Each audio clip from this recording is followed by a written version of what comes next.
રાધે રાધે મિત્રો, મારું નામ હિરલ ક્યાડા છે। આજથી હું અને મારા પપ્પા તમારી સાથે રોજે દેશી ચૂલે બનાવેલી કાઠિયાવાડી રેસીપી શેર કરીશું। મારા પપ્પા વ્યવસાયિક કંદોય છે, એ જે લગ્ન પ્રસંગોમાં રસોઈ બનાવે છે એ રીતથી તમારી સાથે અવનવી રેસીપી રોજે શેર કરતા રહીશું। હવે આપણે માટીનો ચૂલો બનીને તૈયાર થઈ ગયો છે, તો હવે આપણે એનું પૂજન કરી લઈએ। મેં ચૂલામાં ઘી ગોળ હોમીને અગ્નિનું પ્રજ્વલન કર્યું છે। અમારી ચેનલનું નામ ગામડાની મહેક છે।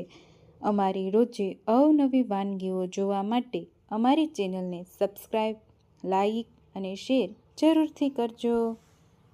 મિત્રો, અમે રોજે રસોઈ અમારા ગામની બહાર આવેલું વિશાળ જગ્યામાં જાગન્નાથ મહાદેવનું મંદિર છે ત્યાં બનાવવાના છીએ। હવે મેં ચૂલા પૂજન કરવા માટે માટીના લોયામાં 1 લીટર દૂધ મૂકીને તેનો ઉભરો આવવા દીધો છે। રાધે રાધે।